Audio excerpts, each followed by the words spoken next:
ustedes. Muchas gracias a Carla Robles, a Pedro Ochoa por la invitación, a todos ustedes por la asistencia, a los amigos que han venido desde Ensenada a esta charla. Me da mucho gusto estar pues en una sala que lleva el nombre de Carlos Monsiváis en sus 80 años, una ausencia que lamentamos creo que todos los días, especialmente con las complejas situaciones que enfrentamos día a día en la realidad nacional y en donde quisiéramos tener las explicaciones de Carlos Monsiváis. Carlos Monsiváis se había convertido en ese tipo de faro de la opinión pública que nos llevaba muchas veces a leerlo para saber lo que nosotros pensábamos. Es decir, en el momento en que podíamos nosotros estar en contacto con sus opiniones, sabíamos cuál era la orientación, la luz que debíamos tener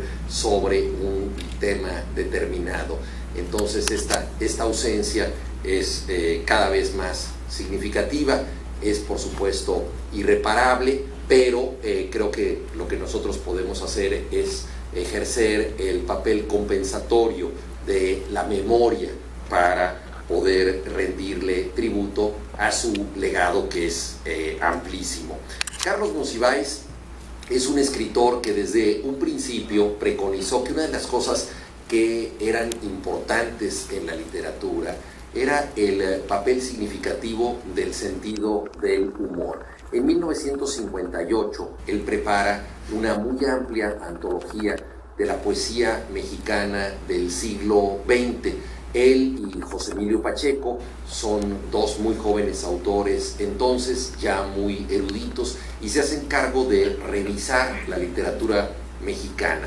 José Emilio Pacheco prepara una antología de la poesía mexicana del siglo XIX y Carlos Monsiváis otra del siglo XX. Y en ese prólogo a su vasta antología, Carlos Monsiváis dice que el gran déficit de la literatura mexicana es el sentido del humor. Estamos en un país, señala Monsiváis, en donde con frecuencia la ironía, las bromas ocurren con enorme creatividad en el ámbito de lo popular, pero no necesariamente pasan a la llamada alta cultura. El primer Cantinflas, Tintán, caricaturistas como Germán Butze de los Supersabios o Gabriel Vargas de la familia Burrón le parecen ejemplos extraordinarios del sentido del humor, y sin embargo nuestra literatura, en consonancia con un país que ha sufrido lo suficiente, es una literatura bastante desgarrada, una literatura de herida abierta, una literatura de zozobra. Pensemos tan solo en algunos de los títulos emblemáticos de nuestra literatura: El llano en llamas, El laberinto de la soledad, El luto humano, Nostalgia de la muerte, Muerte sin fin, Los días enmascarados. Se trata de obras, todas ellas extraordinariamente representativas de nuestra literatura, clásicos contemporáneos, pero que dependen eventualmente de narrar o poetizar circunstancias de quebranto, circunstancias de dolor, de dificultad. Y Monsiváis dice, ¿qué pasa con el sentido del humor? ¿Por qué no entra en la literatura mexicana como podría hacerlo en la literatura anglosajona, donde es sumamente difícil que alguien sea un clásico y al mismo tiempo prescinda del sentido del humor? Hay excepciones, la poesía satírica de Salvador Novo, la poesía juguetona y celebratoria de Carlos Pellicer, los cuentos irónicos de Juan José Arreola y otros casos más, pero básicamente nuestra literatura, señala él, se orienta hacia el rechazo del sentido del humor, acaso por considerarlo algo un tanto superficial. Algunos años después, Jorge Ibargüengoitia, uno de los principales cultores del sentido del humor en México, escribirá una crónica que se llama Humorista, agítese antes de usarse. Jorge Ibargüengoitia era un escritor con enorme sentido del humor, muy festejado por los lectores, y muchas veces se enfrentaba con la circunstancia de que alguien celebraba sus textos y le decía qué divertidos son, y él en ese ensayo breve señala, bueno, cuando me dicen que soy tan divertido, quizá lo que me están diciendo es que no soy suficientemente profundo. Es decir, que parece que su literatura escapa a el contenido más serio que puede tener la realidad. Y respecto a esta preocupación, conviene recordar la frase de un extraordinario humorista y espléndido escritor, Augusto Monterroso, que decía, la verdadera función del humorista es hacer pensar y a veces hasta hacer reír. Es decir, que para Monterroso la utilización del sentido del humor era un atributo de la inteligencia, algo que te revelaba una circunstancia distinta, te permitía ver con una perspectiva totalmente diferente un problema que no habías visto, y a veces eso también te causaba suficiente gracia como para suscitar una carcajada. Es decir, lo importante era pensar a través del humor y, como un efecto secundario, reír a través del humor. Entonces, Monsiváis plantea en 1958 este tema, y creo que toda su trayectoria tiene que ver con el ejercicio del sentido del humor, básicamente como un efecto de contraste. O sea, él nunca se pretende como un humorista, nunca piensa que sus crónicas deban tener como principal cometido la risa, pero sin duda alguna es alguien que utiliza en muchas ocasiones la ironía, el sarcasmo, la sátira como una manera de desestabilizar la realidad y de poder hablar de ella en forma crítica, porque el sentido del humor nos permite, por un lado, distorsionar la realidad, como los espejos de las ferias, cóncavos o convexos, que agrandan, alargan, engrandecen las figuras, y al hacerlo nos muestran que circunstancias que tomamos por comunes pueden ser risibles, ¿no? Entonces esta actividad la va a sostener a lo largo de toda su trayectoria. Una de sus columnas más conocidas fue Por mi madre, Bohemios, que era una selección de frases de grandes potestades de la vida nacional, políticos, obispos, empresarios, que decían cosas eminentemente ridículas sin darse cuenta, y que él exponía en esta columna con comentarios irónicos que establecían un contraste entre la realidad de estos personajes, en la que ellos se creían sublimes e intocables, y la realidad de sus testigos, donde ellos eran hondamente risibles. Este efecto de contraste, este papel de desestabilizar discursos que en muchos ámbitos eran oficiales, eran totalmente aceptados y canónicos, creo que fue uno de los ejercicios más ricos de Carlos Monsiváis. El escritor austríaco Karl Kraus, que era un crítico furibundo de su época, de su ambiente, decía que él quería ahorcar a sus enemigos con sus propias palabras, es decir, que los citaba para ponerlos en evidencia. No es otra cosa lo que hizo Carlos Monsiváis en esta dilatada columna de Por mi madre, Bohemios, donde semana a semana en el suplemento cultural de Siempre, posteriormente en la revista Proceso, él iba exponiendo, ridiculizando a distintas figuras de sectores dominantes, hegemónicos de la realidad mexicana, que sin darse cuenta se ponían ellos mismos en entredicho con lo que decían. Las características básicas de Monsiváis me parece que son la indagación absoluta de todos los temas posibles. Ya de alguna manera Pedro Ochoa aludía a esto, es decir, la curiosidad omnímoda de Monsiváis para acercarse a todos los temas posibles, antes de Google, se constituyó en un motor de búsqueda. Las distintas relaciones que él estableció entre zonas de la cultura que antes de él no se habían tocado son verdaderamente sorprendentes. Y debemos establecer una comparación entre Carlos Monsiváis y las distintas formas de entender los estudios culturales que ocurrían en el mundo para darnos cuenta del notable papel de vanguardia que él ejercía entre nosotros.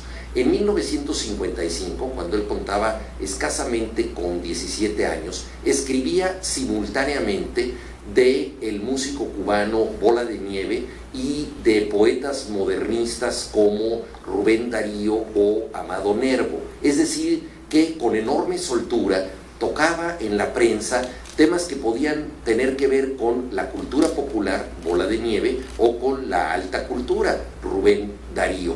Esto es absolutamente inaudito para la época. Algunos años después, Roland Barthes, el gran ensayista francés, escribe su libro Mitologías, y ahí él se ocupa, por ejemplo, de la lucha libre, y una de las ideas fundamentales de Roland Barthes es que las formas de representación de la realidad en nuestro tiempo que tienen impacto entre la gente y especialmente entre el gran público deben ser analizadas con seriedad porque definen una época.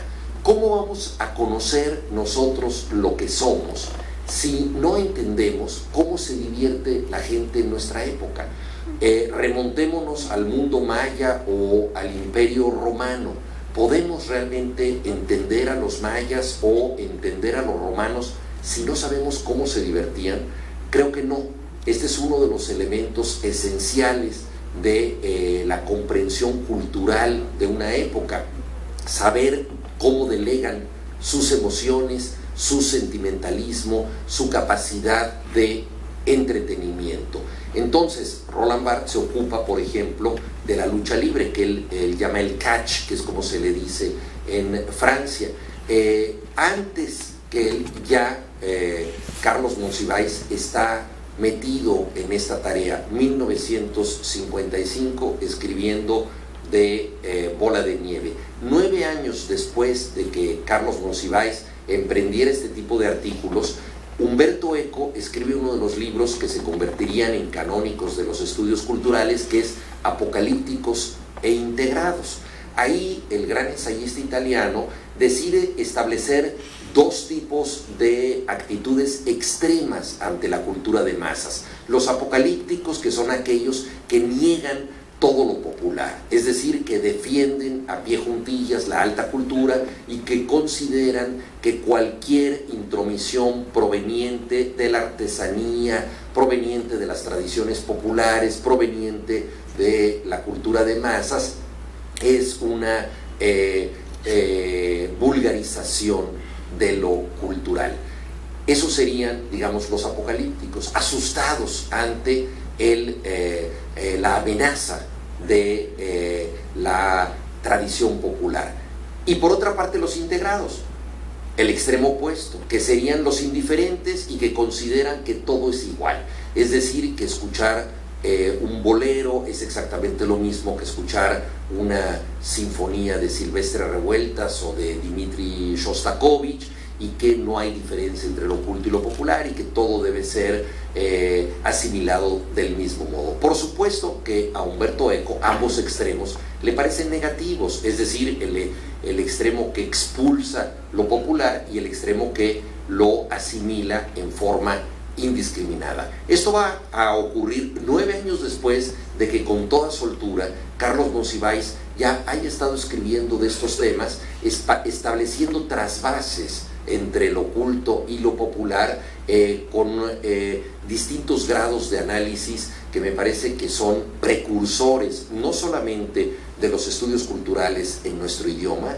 sino en el mundo entero. Entonces ahí hay una contribución absolutamente fundamental de Carlos Monsiváis. En este trasvase del oculto a lo popular y de lo popular hacia lo oculto, Monsiváis se postula de alguna manera como un árbitro, como un intercesor que puede establecer un juicio y determinar qué cosas valen la pena y qué cosas no lo valen. Yo creo que una de las grandes ambiciones de Carlos Monsiváis fue la de convertirse en juez de nuestra cultura. Me parece muy significativo, y ahora se está exhibiendo aquí una exposición de las colecciones del Estanquillo, que él haya sido un muy voraz y dedicado coleccionista.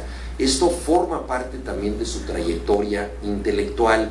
El hecho de que él haya estado buscando piezas dispersas en muy distintos géneros del arte, lo califica como alguien que quería determinar qué es lo que valía la pena y qué no. El coleccionista logra, cuando se trata por supuesto de un coleccionista con la suficiente importancia, que ciertas piezas que en principio no tendrían especial valor cultural, por obra de él se conviertan en piezas con valor artístico. Es decir, que el coleccionista logra insertar en un discurso lógico piezas que sin él no estarían ahí.